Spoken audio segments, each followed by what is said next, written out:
There was a young chef, a young lady who decided she wanted to enter their state fair cooking contest, and she was trying to win the award for the best chicken dish of the state. So she decided to cook chicken fricassee, and she slaved away and baked this chicken, but it came out, it just didn't turn out right. It came out a little undercooked and just kind of blah tasting. So she decided to dump that out, and then she thought, well, she'll just do a whole grilled chicken. And so she baked that, and since the first dish came out a little undercooked, unfortunately she kind of overcooked this one, and it was all dry and just didn't taste very good. So she was real frustrated, so calls her grandma and says, Grandma, the fair's tomorrow. I need to get this chicken dish done, and this is what I've tried. And Grandma kind of laughed and said, well, dear, you know our family motto, if at first you don't fricassee, fry a hen. So, of course, that joke is a little takeoff of the saying, if at first you don't succeed, try again. And as we look through the book of Proverbs, I see, Solomon wrote these Proverbs primarily to his sons. It's words of wisdom to his sons. And in a way, I see that's what Solomon is saying to his sons. If at first you don't succeed, try again. In fact, if at first you don't succeed, try doing it the way your dad tells you. Right? Do it my way, and things will go well for you. And God has given us direction in His Word, and that's kind of through Solomon, that's what God is telling us. If at first you don't succeed, try doing it my way. Right? God's way is always best. So when you don't succeed, try God's way. Well, we're going through the book of Proverbs, and Proverbs is chock full of heavenly wisdom for earthly living. And last time I mentioned how Solomon, kind of his writing style is a shotgun approach. He changes topics like almost every verse, and he covers a variety of topics in every chapter, and then he repeats himself, and he can kind of get to be like a broken record. And looking around here, I think almost everybody knows what a broken record is, except maybe a few of the younger ones over here. It's like Spotify that gets stuck. Okay, yeah, it's because he repeats himself over and over and over again.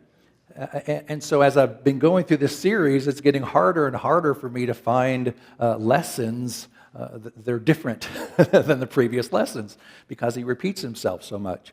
Last time we looked at 4 words of wisdom from Solomon.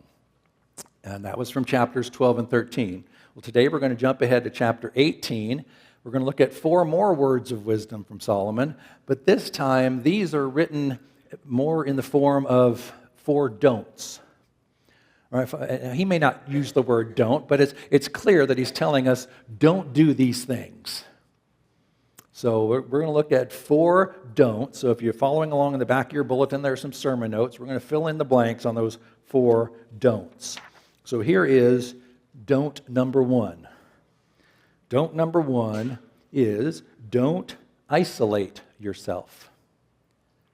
Don't isolate yourself. Proverbs 18, the very first verse, Proverbs 18:1, whoever isolates himself seeks his own desire. He breaks out against all sound judgment. Now, before I get too far in this, have you ever had moments in your life where you had just had enough of being around people, and you just needed a little time away? If you're an introvert like I am, you know that introverts, it takes energy for us to be around people, and every once in a while we just need to get away and recharge. So we're not talking about that kind of isolation. We all need to get away every once in a while. What he's talking about here is a recluse, basically, somebody who withdraws from society. They value their own opinion. They don't care about the opinion of others. And in fact, they don't want to hear or see anybody else. They pull away and they just live on their own and just, they enjoy their own company all the time. So we're not to isolate ourselves in that way. We need to be around other people. We were not made to be lone rangers, right? We need to be around other people. In Ecclesiastes chapter 4, verses 9 through 12, it says, "Two are better than one, because they have a good reward for their toil. For if they fall, one will lift up his fellow. But woe to him who is alone when he falls and has not another to lift him up. Again, if two lie together, they keep warm. But how can one keep warm alone? And though a man might prevail against one who is alone, two will withstand him. A threefold cord is not quickly broken." All right, so we are not made to be alone. You know, even God, back in Genesis, when he created Adam, he looked at him and said, "It's not good for man to be alone." We are not made to be alone. We are made to have fellowship with one another, to build each other up, to protect one another. We're meant to be in community. In Hebrews chapter 10, verses 24 and 25, it says, "And let us consider how to stir up one another to love and good works, not neglecting to meet together, as is the habit of some, but encouraging one another, and all the more as you see the day drawing near." Right? We need each other. We need to encourage one another. We help each other as fellow Christians to walk this Christian road, to withstand the trials of the enemy. You know, the enemy, one of his goals is to get us separated so that he can pick us off one by one. He knows there's strength in numbers, and he wants to encourage us to be that isolationist, you know, the Lone Ranger, to go at it by yourself. Because when we're by ourselves, that's when he can really attack us. So don't isolate yourself. Yeah, we can take breaks every once in a while, but you know, we are meant to be in a family, in our Christian family. You know, here in our Christian life, in our church family, we're meant to be here with one another. You know, you may feel like you don't need other people. Well, other people need you. Right? You need to be here as a part of us and helping us, praying for us, encouraging us as we walk this walk together. Proverbs 18:24 says, "A man of many companions may come to ruin, but there is a friend who sticks closer than a brother." There is a friend who sticks closer than a brother. Now, it's good to be part of a group, but it's even better to have those one-on-one relationships, those really close friends. And you know, for us guys, it comes more difficult for us guys, I think. You know, ladies and kids seem to have a natural ability to make friends and you know, get best friends, and they can share their souls too. But guys, we're a little more standoffish. Yeah, we have a lot of acquaintances maybe, but not so many close friends that we would really bare our souls to.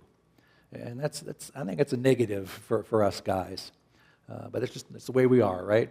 But we need those close, you know, we are blessed if we have just one of those kind of relationships throughout our life. And if we can get more, we're even more blessed. But we need that close. You know, it's one thing about being in a family and a big group, but there's those personal moments that we need to be able to share with somebody that we know, is going to keep our confidence. They've got our back. You know, even when we blow it, if we can share our mistakes with them, and they're not going to judge. They're going to be there to encourage us, get us back on track. We are made for that kind of relationship, and I think too many of us have a hard time making those. And we have plenty of fair weather friends, right? When things go bad, you look around and they're gone. They're there for the good times, but they're not there when things get rough. But we need one or two of those real close friends that when times get rough, we know we can count on them. We know that they are there. So we need to stay connected. We need to stay open to the counsel of others. We need to stay in fellowship with the church family. And as Solomon says, don't isolate yourself. So number one, don't isolate yourself. Number two is don't crush someone's spirit. Don't crush someone's spirit. In Proverbs 18, verse 14, It says, a man's spirit will endure sickness, but a crushed spirit who can bear? A crushed spirit who can bear? Again, talking to the men, us men, we can withstand physical attacks. We can withstand sickness. We can even get into a fight and do okay. But if someone crushes our spirit, right, betrays the confidence, stabs us in the back, whatever it is, if they crush our spirit, that is difficult for us to withstand. According to Eric Gondwy, in his book, Breaking Spiritual Strongholds and Healing the Wounded Spirit, quote, a wounded spirit is injury to any area of our soul or spirit faculties. And that would be the mind, emotions, or the will. It is injury to the unseen area of our being. The only way others can see the injury is how we behave and conduct ourselves. At least one area inside us may be more affected than the others. The deeper and more severe the wounds, the greater the negative effect on the individual's life, spiritually, socially, materially, and physically.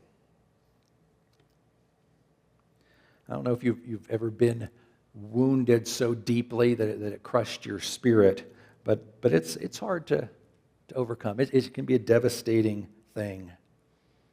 And I don't know that you ever really totally get over it.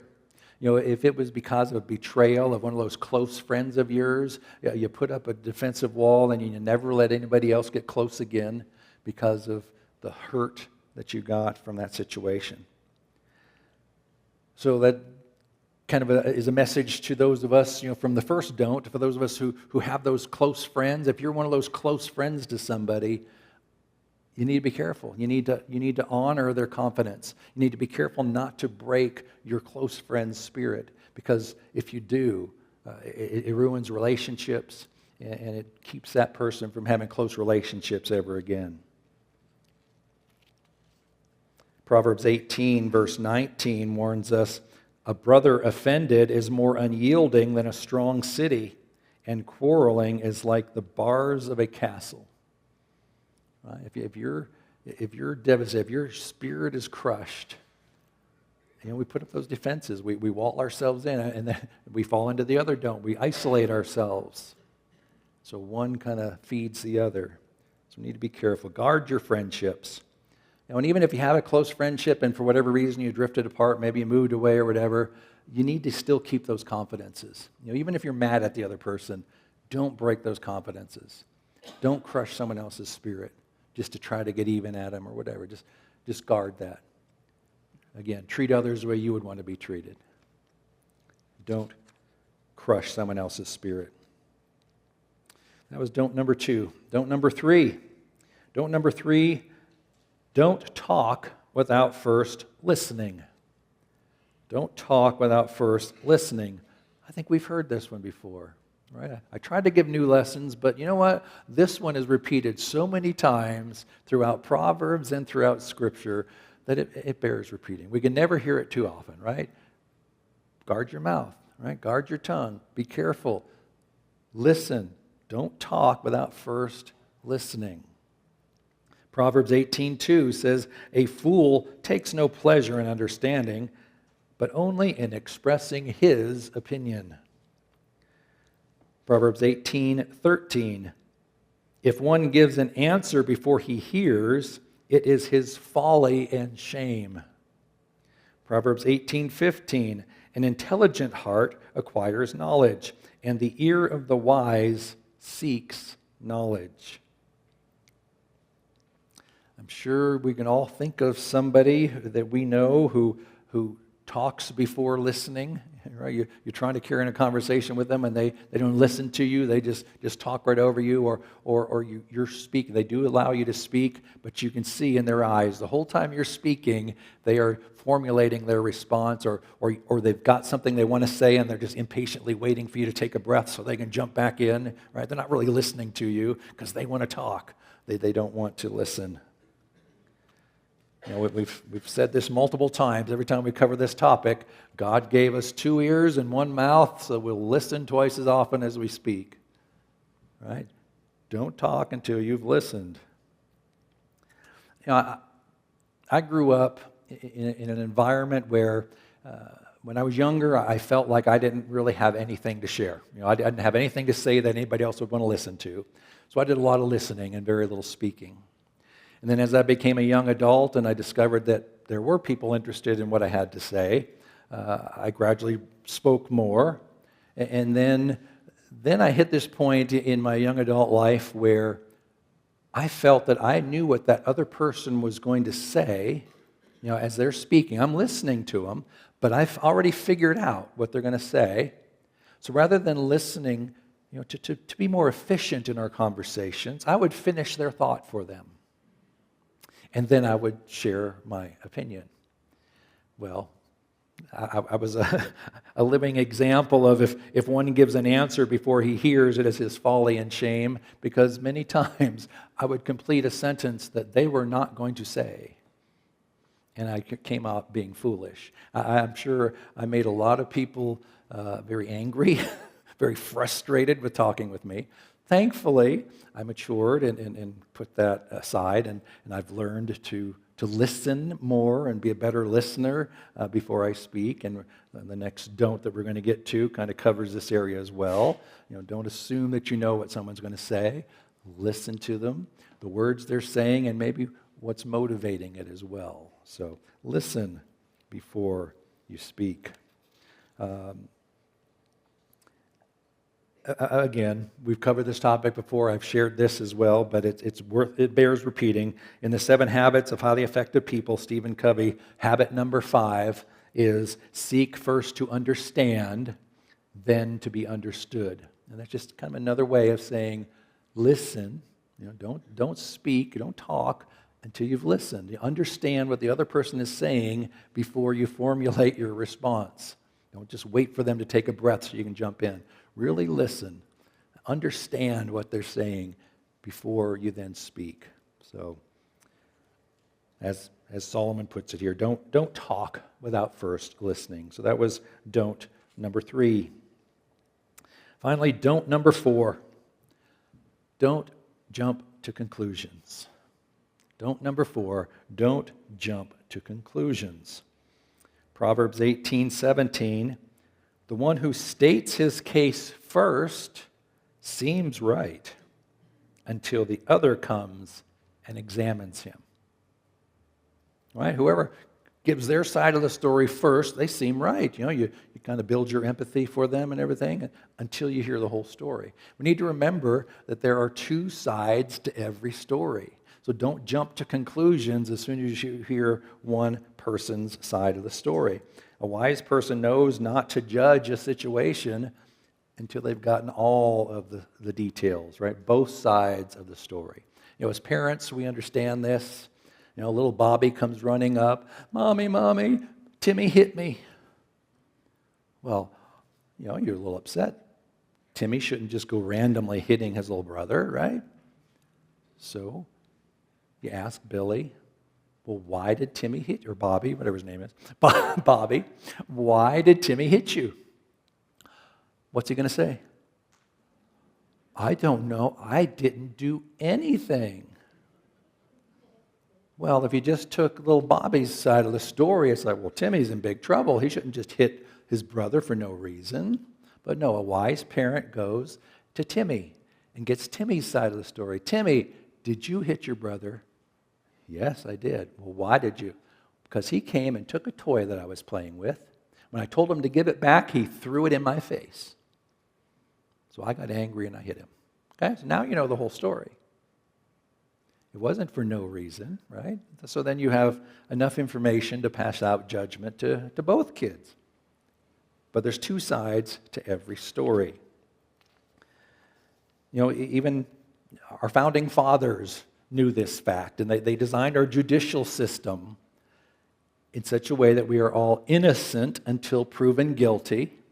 And in a court of law, both sides are allowed to present their case before the jury is sent off to to judge the situation, right? They don't just let one side present their case and then, okay, jury, go off and make your decision, right? We don't jump to conclusions. We hear both sides of the story before we make any decisions. When I was the vice president of technology for a small aerospace company, the owner of the company took the management team to this training, leadership training. And one of the lessons, and again, this is pretty early on in my career, so I'm still probably in my late 30s, maybe late 30s, early 40s at the most. And so the trainer presents this scenario. He says, okay, you're walking down a city street, kind of like Main Street here in Montrose. You have shops on both sides of the street. You're walking down the street, and suddenly this car comes flying up and stops in front of the jewelry store. The driver jumps out, leaves the car running, runs into the store, and a few moments later comes running out, jumps back into the car, and he's followed by someone else from the store. And that person following him is yelling, "Stop, stop," as the car speeds off. And then he asks us, what's going on here? What would you do? How would you respond to this situation? And I just say, oh, well, it's obvious that there's a robbery going on here. So I would try to get the license plate number of the car, and I would call the police, to let them know what's going on. And my quick decision there kind of influenced the rest of the group, and they said, yeah, that sounds about right. And so the trainer says, okay, what would you tell the police? And we all kind of discussed it a little bit, and we said, well, we would say that a robber pulled up in front of the jewelry store, got out, left the car running, ran in, came out with a bag of jewelry, jumped in his car, and fled as the owner of the business was yelling, "Stop, stop." And the trainer says, okay, what else could you have done? And we're kicking it around a little bit and said, okay, well, I guess we could have gone and asked the guy if he was okay, make sure he didn't get shot or something. And the trainer says, okay, you all go up to this man and ask him what's going on. You ask him if he's okay. And here's the rest of the scenario that he tells you. You ask him if he's okay. He says, no, I'm not okay at all. That was my boss, the owner of the jewelry store. I was supposed to make the bank deposit yesterday, and I forgot. Today's payroll, and we need to get that bank deposit to the bank before the payroll checks get out, or they're going to bounce. And in all of the rush, he's trying to get to the bank before it closes, and in all the rush, I handed him the petty cash bag instead of the deposit. So he's going to get there to the bank and have the wrong bag. So obviously, I jumped to conclusions, to the wrong conclusion, right? There's always two sides to every story. Things aren't always the way they seem. We shouldn't jump to conclusions until we get the whole story.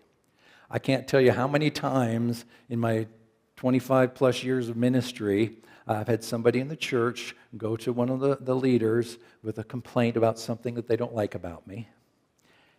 Sometimes it's mature leaders who will come and ask me my side of the story. Sometimes they just react, they take up the offense of this other person, and I'm guilty before they even talk to me. Right? How many of us have done that? We do that with people in our family. Right? Don't jump to conclusions. There's two sides to every story. We need to make sure before we pass judgment that we know what is truly going on. So don't jump to conclusions. That's the don't, number 4. Proverbs is full of heavenly wisdom for earthly living.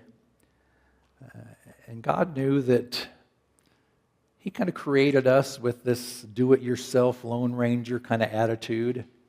So He gives us His words, especially Proverbs. It's just chock full of these. If at first you don't succeed doing it your way, try doing it my way. Right? Try again, but doing it my way. And that's what He has given us here in this book of Proverbs. Proverbs 18, verse 10 says, "The name of the Lord is a strong tower. The righteous man runs into it and is safe." The world's a tough place. Right? We go through a lot of difficulties, have to make a lot of decisions in our life. And when we go it our own, it's kind of 50-50, or maybe 70-30. We may make the right decision and we may not. But if we follow God's law, God's word, things are going to be better. But when things don't work out, we can trust that God is there. Even when we blow it, He is a strong tower. He's a place for us to run into for shelter. He's a person to go back to and beg for forgiveness, ask for guidance. He is always there. You might say He is a friend who's closer than a brother. Right? He is not ever going to forsake you. He's not going to stab you in the back. He's not going to turn His back on you.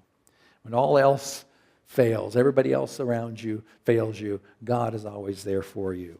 So we can trust His word. The name of the Lord is a strong tower. So the lessons today basically is, if at first you don't succeed, try doing it God's way.